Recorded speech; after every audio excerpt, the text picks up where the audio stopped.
welcome back to Chasing Flavor, and today we got another wild one for you in the same vein as smoked bacon wrapped Oreos. Today we're doing what we call Texas Twinkies.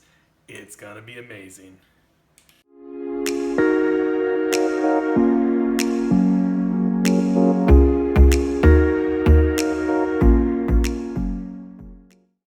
All right, y'all, for the actual assembly of these Texas Twinkies, it's going to be really simple. I have done a little bit of prep work ahead of time, but right here we have our jalapenos. I've washed those. That's why they're sitting on the cloth right here. I have our filling to the side. That's going to be a little bit, it's actually an entire pack of cream cheese, one brick, 8 ounces of cream cheese. Then I've got some brisket in there that I've chopped up. That's some brisket that we have from a previous brisket that I had vacuum sealed and frozen. Thawed it out for another meal. So these are some leftover brisket pieces that I've chopped up really good. There's a good amount in there. I don't like to skimp on that. And then I use some of the Meat Church Holy Cow seasoning in there just to amp up that barbecue flavor there. So we got that all mixed together. We had to soften that cream cheese first, obviously. So that had softened up and we got that all mixed up ahead of time. Pardon me. So I had a good friend of mine, Gary, asked me to show how to actually get one of these prepped, one of these jalapenos prepped. So that's what we're gonna go ahead and do right now. So to prep one of these jalapenos for a Texas Twinkie, what I like to do is I just take off the top right there. Real easy, that's gone. Then we're gonna cut it in half. Some people like to leave theirs whole and just core it out that way. I like to do it in half. I like just a little bit of spice. And so I'm gonna take out the majority of these veins and then all the seeds there.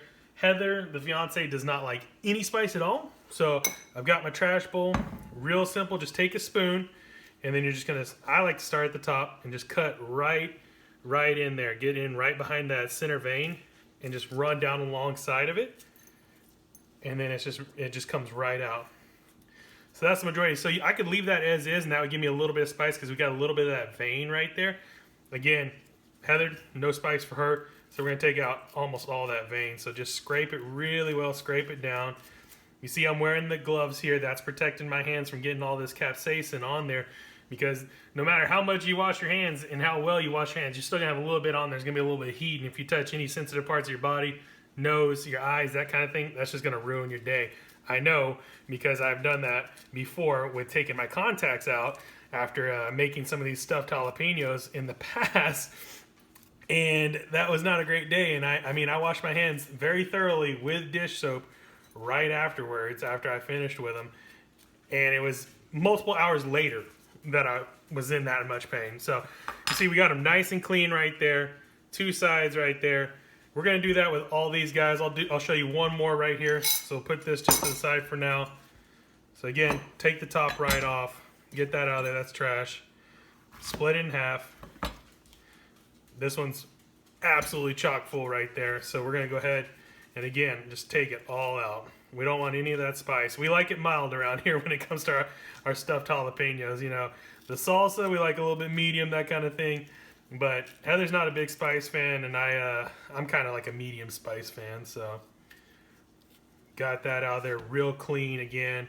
Just making sure that all the seeds are gone, all that stem from inside is gone, all that vein there. And it's really simple. And the spoon is just the easiest thing to do, use it because it just fits right down inside the shape of that jalapeno, right?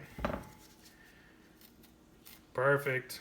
There we go. So I'm just going to get the rest of these done, and then I'll show you how we're going to go ahead and stuff them.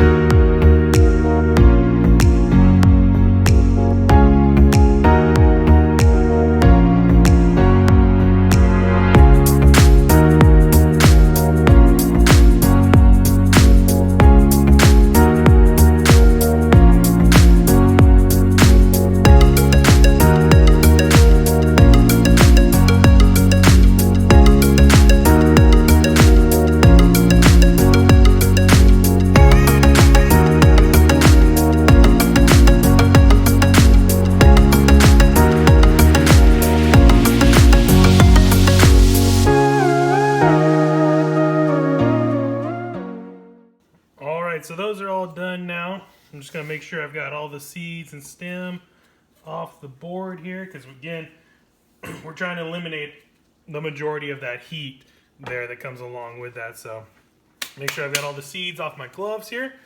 So now we're gonna bring in the filling.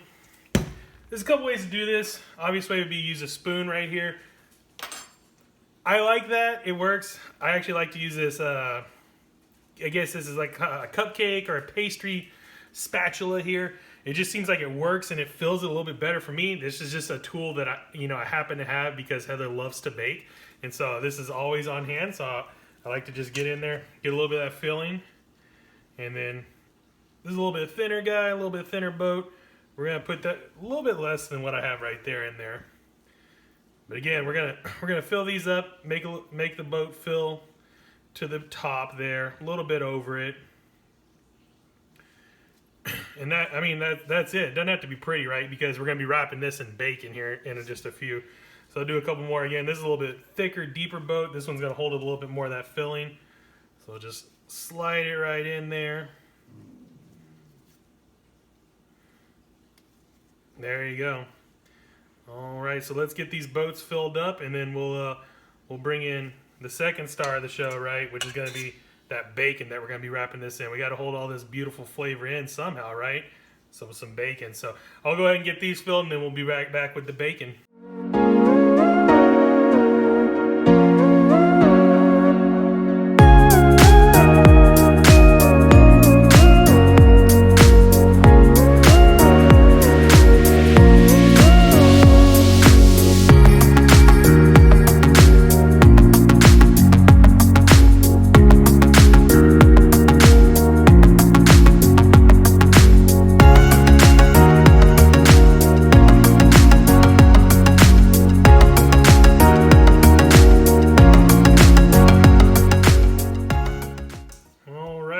Probably saw as I was in the video there, I found that just throwing the filling up in there and then using my gloved hands here to kind of shape it up worked a little bit better, a little bit quicker for me, so I went ahead and did that there.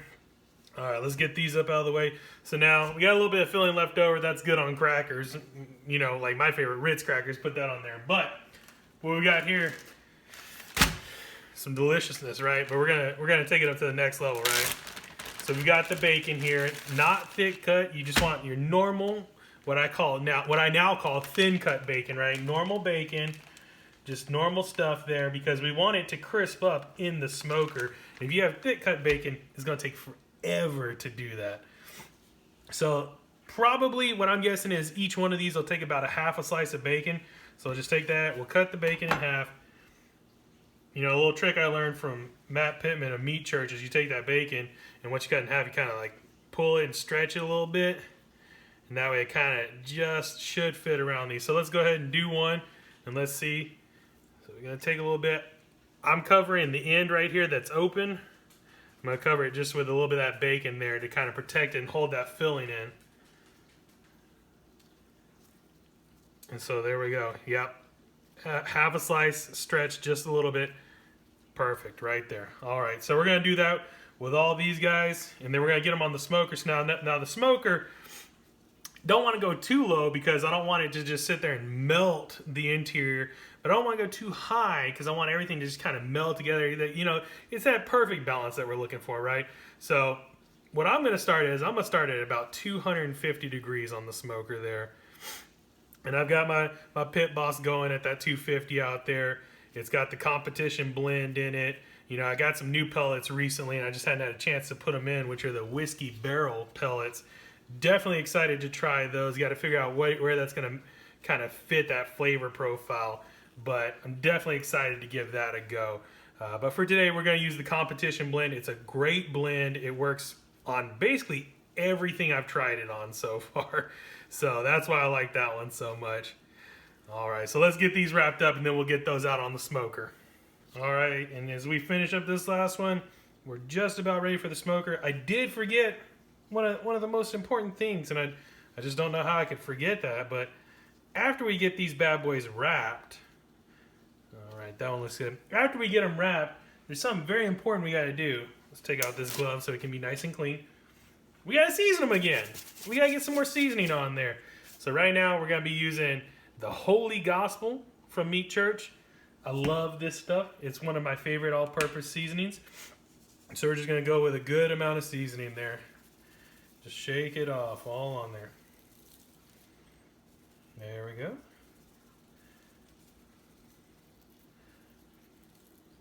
Perfect. Everybody looks well covered there. So now, just like in my Oreos, bacon wrapped Oreos, I do have a little contraption. That way we're not losing all this filling out into where we can't use it. I'm going to put all of them on here, just like this. And we're going to get that out on the smoker. So we're here with the final product, about 90 minutes later off the smoker. Absolutely gorgeous. I love it. The bacon turned out crispy, but not too crispy, which is actually my favorite. I like a little bit of softer bacon. So that works out perfect for me. Smells amazing. Definitely feels nice and soft. I can't wait to get into it. Let's give it a try.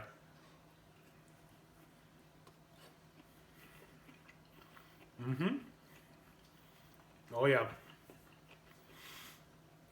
The cream cheese is just absolutely delicious. Gooey, melty. You get that wonderful smoke flavor from both the smoking and the brisket. Just absolutely delicious. The seasoning pairs perfectly. Both the seasoning, the Holy Cow that we did on the inside, and the Holy Gospel on the outside.